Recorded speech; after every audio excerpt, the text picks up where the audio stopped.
Autour d'un gâteau, pourquoi je soutiens Tshisekedi? Il ne faut pas me poser cette question pour la répondre au thé. Yo pose soutenir Moïse Katumbi, pas soutenir rien.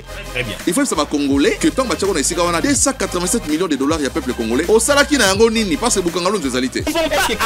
Non, nous ne pouvons pas attendre ces années-là pour le être beaucoup bien faire mandat pour la constitution. Donc dès un vrai pasteur à Congo il bosso eza fachi. Berger il bosso ezaye. Nganga il bosso ezaye. Avant le peuple bet match faut que ndaro luka yende nganga parce qu'il a le pouvoir ancestral reconnu par la constitution. Échec Yandeko Bumba na ville à Kinshasa. Merci, la fidélité, la confiance, amis de téléspectateurs. Vous avez repris ça la première chaîne numérique et professionnelle du peuple. Je cite Massoula Congo Télévision. Analyse, commenter dans les Moïse. Oui, c'est un réel plaisir. Il y a vraiment la vie de moi, la Congo désiré. Vous avez confrères journalistes, même partenaires politiques, communicateurs qui accompagnent l'institution. Il y a Kati l'institution et le Congo démocratique. Avec désolé de ça, la moi, banaliser mon pied, dans ma matali. Vous avez Kolobama, remaniement, vous avez Kolobama ministre, c'est une batikala, c'est une bakinde. Ah, tout le but de Kolobela et donc, journaliste et investigation. Investigation, tu mené, na bateau, sali monsala malam. Tu obéis à ma boko tout à l'heure. Bah, au fait, tu remarqué Bisso. Bisso, bah, parce que vous avez un sondage et investigation, tu remarqué que pendant besoin qui bénédiction à chef de l'État, bah, sali, nous, comme côté Sengeli, bah, pesa Bisso revoir. Parce que, bah, vous continuer de Koliaka, bah, salaire, bah, avantage, bah, prime, bah, frais d'émission, il y a, bah, contribuable congolais, sans pour autant, bah, pesa Bisso le meilleur, il y a, bah, mon bobo. Donc, sur la moi, mon ami, le spectateur, 64 ans après, École Congo démocratique, secteur Nabiso, affaires sociales, action humanitaire, solidarité. Est-ce que va avancer significatif les alliés? Est-ce que le lot va compatriote congolais va parce que Bazali, na maman ou Azali comprendre ABC et affaires sociales et action humanitaire? Je pense que Zali deux thématiques de Kolobela, mais analyse qu'on soit batebele et qu'on choque batebele aux allants la vérité. On a pour nous désirer une bouteille d'envoyer malade ou sur la Congo télévision. Moïse. Très bien. Très bien. Tout le monde sera libre de vous faire sortir ma pensée d'ailleurs. Et c'est une occasion pour moi de remercier vous. Merci également l'équipe technique. Merci. Parce qu'on accompagné Bisso. Parce que pour ça les âmes à casse, il faut servir le mot. Très bien. Nous avons l'obligation d'avoir la vérité quand il y a une vérité à dire. Très bien. Nous en avons besoin de la vérité, tango sengeli koloba bosolo, amis téléspectateurs, ça sera une émission bilingue, il faut comprendre que les couples désirés, ils allaient habitués à plateau, mingi à télévision, le côté ali français, même si vous allez comprendre, on en a bien amis téléspectateurs, et sengeli to comme il s'appelle, maman, bela comprendre les décours désirés, on va rappeler ngala bien, bien, azali les pères et les mères, très bien. Alors, des konanga yezali na Nungu remaniement de baquet de fêter nango nouvelle année 2025 parce que soit pour poussani mois moqué fin du mois janvier soit pour février. Est-ce que d'abord vous êtes parmi batazo partager que Sengeli remaniement mais aller na flèche y aller sans retour y dit d'abord de Lukatsumina comme chef de gouvernement. Naza parmi batou bazo revendiquer remaniement. Pourquoi? Parce que tout dans la pléthore il y a un membre du gouvernement. Mais en réalité, aujourd'hui, nous avons 54 ministres. Au Bazo Kambamana, plus Jimmy Tsumino et Moko, il 55.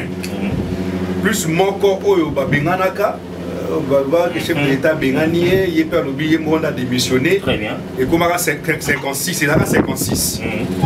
Mais des 56 personnes au Bazo dirigé Mokalelo, je vous dis que Moïse, le secteur est vide. Très bien. Moussa les autres ça la maté. On se pose des questions, mais Batou Bazo ça la nini finalement parce que Moussa les autres ça la maté. Pourquoi Bami c'est basé Béli? Bazo bénéficier de la bombe à l'État. Bazo bénéficier de la dotation. Mituka, Banda à l'État, carburant à l'État. Mais rien ne s'est fait sur le terrain pour la nini.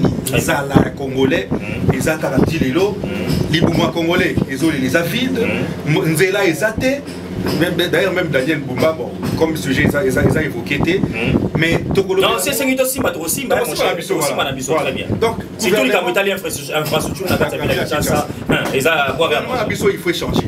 Parce que tous les 54 ministres, mais Moussa et Zanini, je prends un exemple, par exemple, il y a aménagement du territoire. Très bien, avec Guy Luandomboyo. Avec Guy Luandomboyo. Mais ce vieux-là, c'est un vieux que je connais. Très bien. À un certain moment, notre état par des personnes interposées. Mais on a l'impression que Véwana a ça l'autre côté d'aménagement du territoire. Ayebi politique n'a été. Quelle est la politique qu'ils ont appliqué l'aménagement du territoire? Et puis on dirait Ayebi Moussa n'a été. Ma compétence n'a pas prérogative n'a bien voté. On se pose des questions, mais pourquoi à ça qui mandat Mobimba? Parce que ça ministre de l'aménagement du territoire depuis le premier mandat. Deuxième année bandi, il n'est pas zoné sous. Une année déjà, parce que Félix a prêté serment, enfin, gouvernement Ibima, a prêté serment le 20 janvier. Voilà. L'obit aux le 20 janvier, le 21. Donc, gouvernement, ça qui 20, enfin, justement, un mois, non, une année plus tôt. Très bien. À partir à lobby. Ce qui suppose qu'il fallait toujours une action palpable sur le terrain. Tout à fait. Même si tu as une action palpable sur le terrain, mais le fondement, il fallait la poser.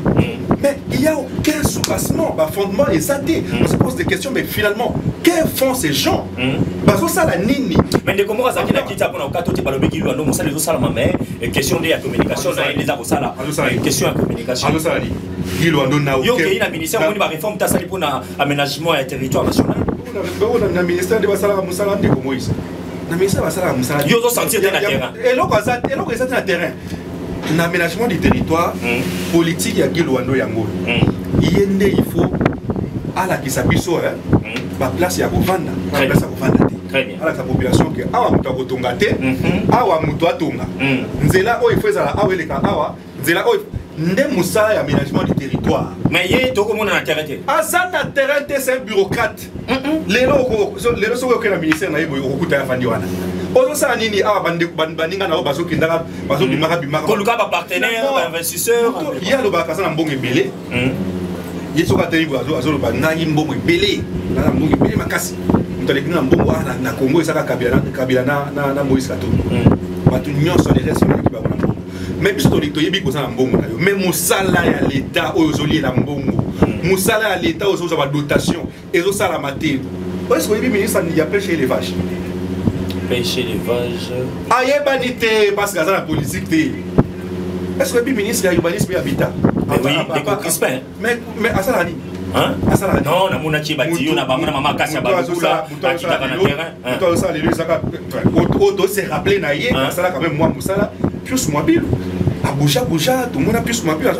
Dans le terrain, terrain, c'est ce que ça les mais oh, il y a des coquissements à côté, aux autres sentiments de l'autre côté. Il y a des mais pas comment il va bien.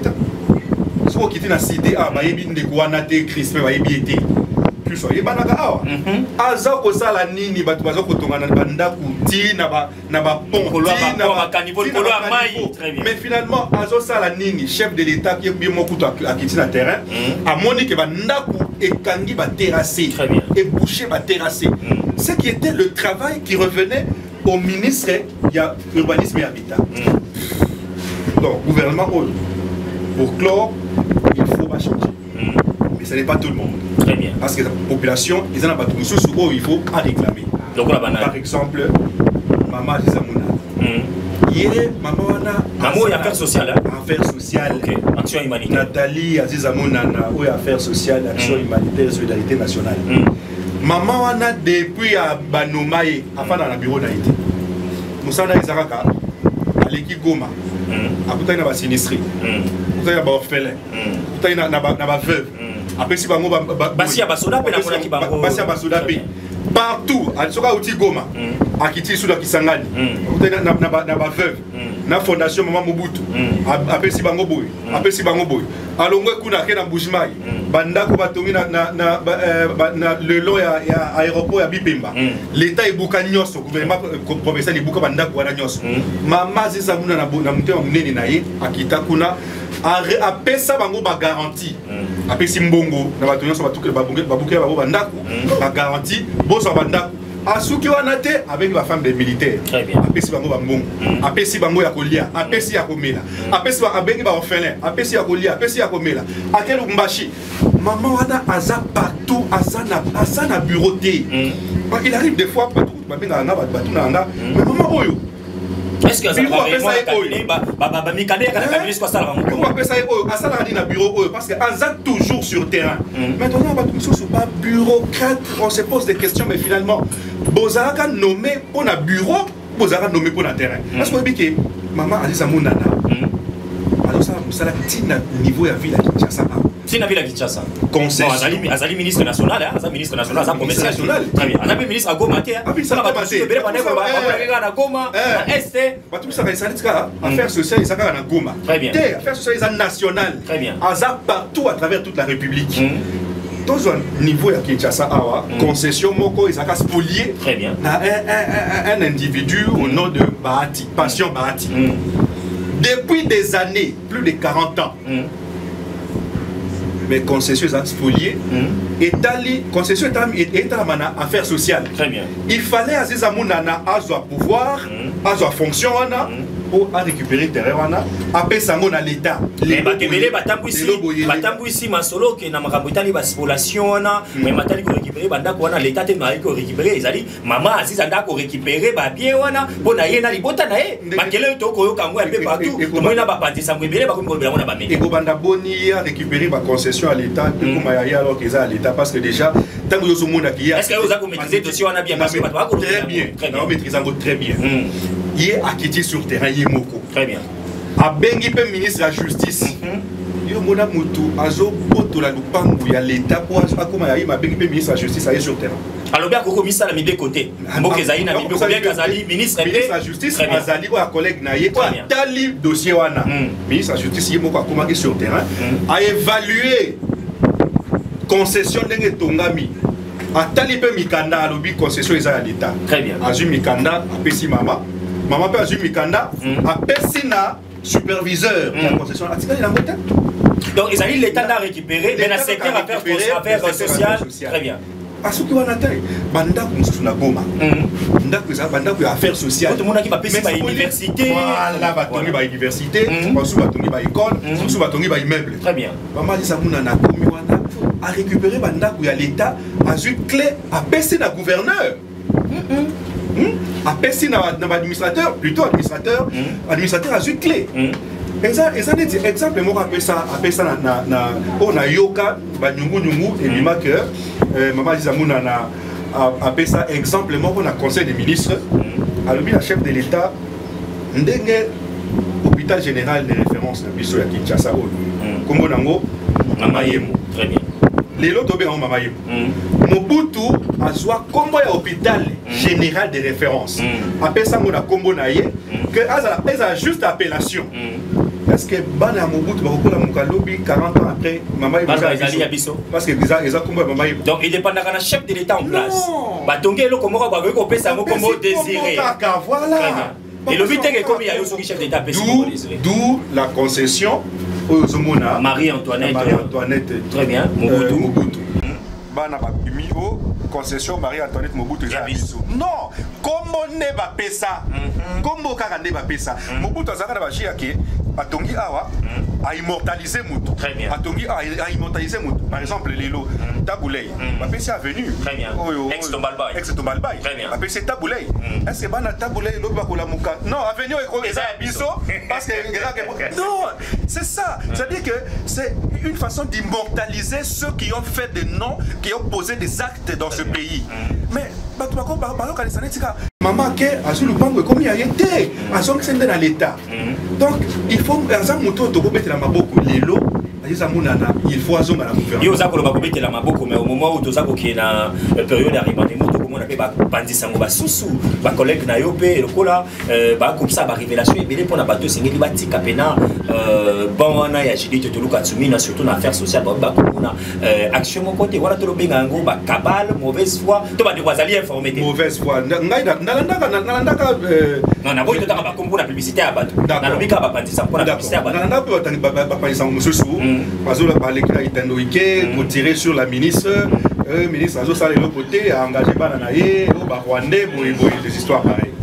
Oui bien de Moïse pas tout basé en mauvaise foi pas tout mususu basé sur la linga comme Musala na place à la porte à linga Azo les fenêtre. Très bien.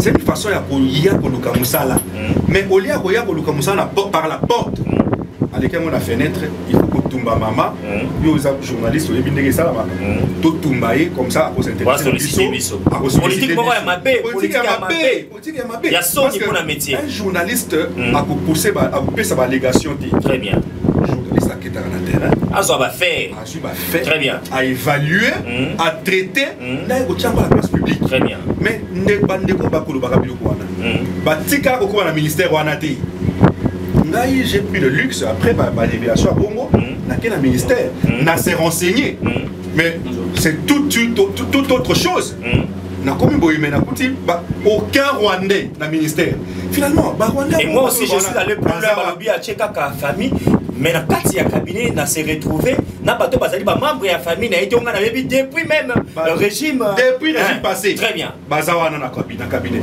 bon bazali be linguistique moko tena maman aziza ouais investigation na meka ya maman izamuna na azamuta manyema très bien mais ta cabinet balo bazana cabinet très bien basoyi bazana cabinet ba Congo kutu plus loin na mona kibe était bazana cabinet bato nyonso bazana cabinet ya azamuta manyema très bien et puis les lorsque balobi que hier à une famille na famille bato ya fidèle qui va ça pour la ça famille politique na yé mais ndeko de singa lokona lingaka peto mekape kosi ça on a plutôt battu que tous aussi ça tout à l'heure est-ce que ndeko aliawa lobby ministre ya communication na kati ya makila bana oya yo babaka pe basa l'exemple lokola papa au ministre de la communication na kati ya cabinet noto bana mi balemi ça basa la politique est-ce que c'est un péché c'est un tabou moi na moko ya désiré azala soit directeur à cabinet soit dire kaba parce que il a l'intelligence parce que azupe qui aussi na ya malamu est-ce que ça la tabou ce que comme ministre il pose kaka bato libanda bato la politique donc bana ba ko mériter ayepe ko sa connaissance na pour la république mais na ministère otata na za ko kam Moïse na français baloba que ce qui n'est pas interdit par la loi est autorisé tout à fait est-ce que loi na biso ya Congo elobi que moi na désiré ce que désire comme ministre moi na désiré donner la compétence et belé na capacité belé pour ça ça té ni be kota mon côté elobi bon côté très bien est-ce que constitution na biso elobi que ne Congo ce qui les qui na ya na compétence et belé de Moïse à quoi travailler dans Moïse na chaîne na été ni be kota mon côté très bien c'est quoi yo kozwa mwana na yo na ba compétence et belé amaye les belé à l'équipe à te belé très bien attends toi on va sur le bawana à l'équipe bango mais yo ticket na ndako maman fana na ndako chômer parce que na ministre non ce sont des gens haineux tout simplement monter mes amabé monter malé mamabé okoza pe oche wana ye détournement soko oche wana détournement et baba musu ba beta ba bisa mususu ba beta bango ba bisa bala pila bango na ko bima bare magoyo ba beti yo parce que mama bele qui parle ba ville ti muté mama be soko muté mama bango o me bango ti na ba insinuation o les a sans fondement et ça na sous-bassement moroté très bien ndiko il faut te prêter oreille la vérité très bien te prêter misu na musala o mama azoko sala merci mama karaté azoki na Lubumbashi na ko préférer kutu yo za na délégation wana très bien au monde na pisala mama azoko sala na Congo bande ko na ba pesa bango kwa congé très bien ba ministre nyonso ba kepoto nyonso ba kendaki poto il okona ngai na lobezo il a ezoki manga depuis maman wana zaï to mona kebela au soin de santé ou accueillir moi visite et maman wana à l'intérieur c'est-à-dire que il y a ta conférence c'est que nous partenaire il y a des c'est-à-dire que yo il est au regard ya musala bazoko sala ezo sengate ki akende poto akende Amérique akende boy ye awa elle a plus de 3 décennies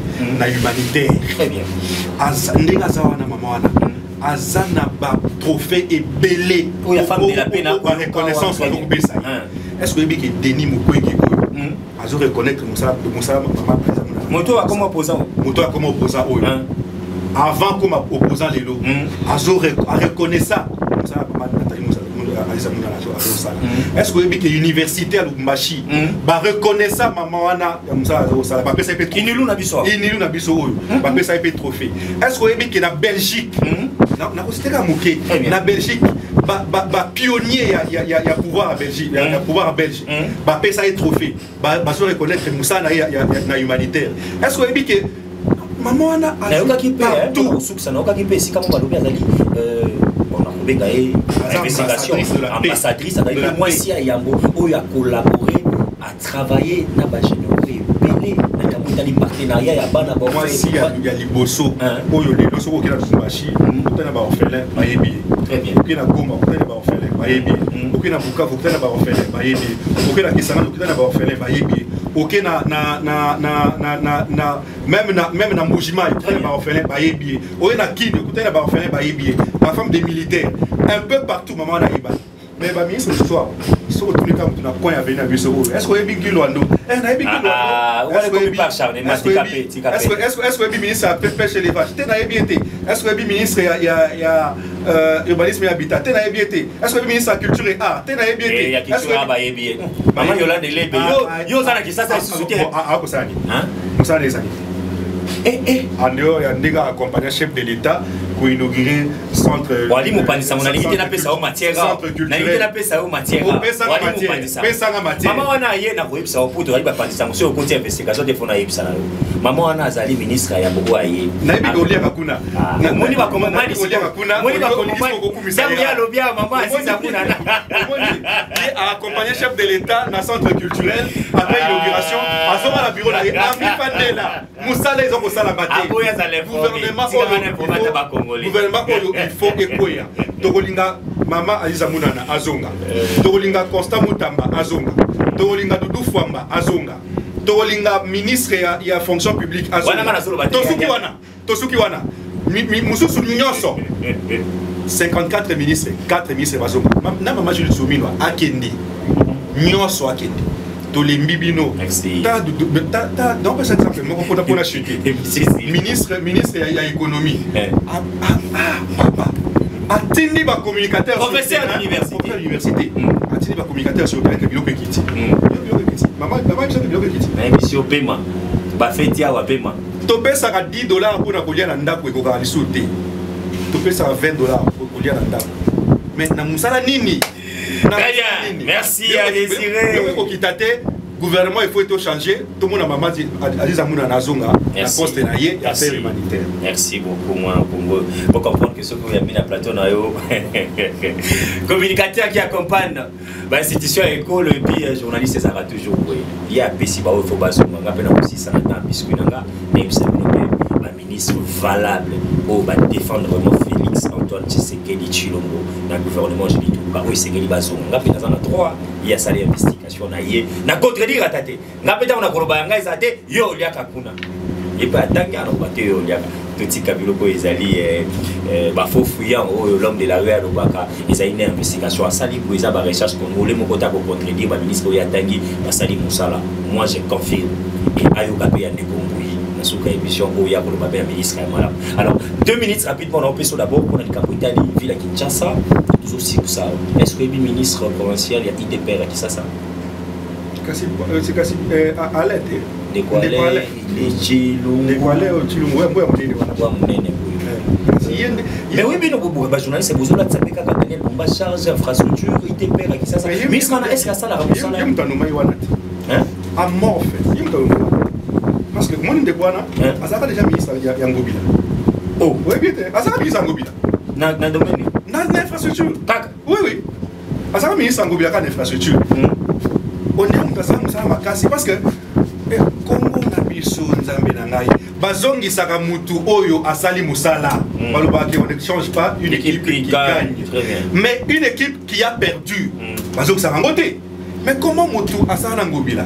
Musala et salamate. Bolier posongi c'est les sous. Ndeko ala te ndende infrastructure. Attends mneni boye. Na yebi sportif. Na azaba na okia za kasuki 12e dan. La sportif. Est-ce que sportif des fois ça l'infrastructure. Ndeko ala en réalité Daniel Bumba des fois hein. Le bas message on va député rapidement. Daniel Bumba va député provinciaux. Très bien. Va député provinciaux. Bino to tabino. On a Moussala Sala. Tant beaucoup de monde que Moussala est qui n'est sauter. Il faut dénoncer, il faut téléma. Beaucoup de ça, papa Oyo. Tata Oyo a ça Moussala Té. Pourquoi pourquoi vous vous endormez? Pourquoi vous allez passer à votre tabino? N'a pas député provincial beaucoup à cause de sa motion, il y a censure, il y a gouvernement, il y a Bumba. Motion on va finir en mot. Et là, Non, papa, ils ont fake news. Ils ont fake news. Ils ont fake news. Communiqué, Magiti signé, rapporteur de Kodonga. Bakundi Yangonde. Tolingi Ngobila, Azonga. En tout cas, Ngobila, Azonga. Bonangai, Ndeko Ngobila Zonga. Nakisasa. Au moins, Toboa Ngobila, Pamba. Par erreur. Toboa Ngobila par erreur. Ngobila sa Moussa Makasi. Mais Bumba pas ça là. Bumba depuis Akundi ne Kisasa. Tolingi Ngobila Zonga.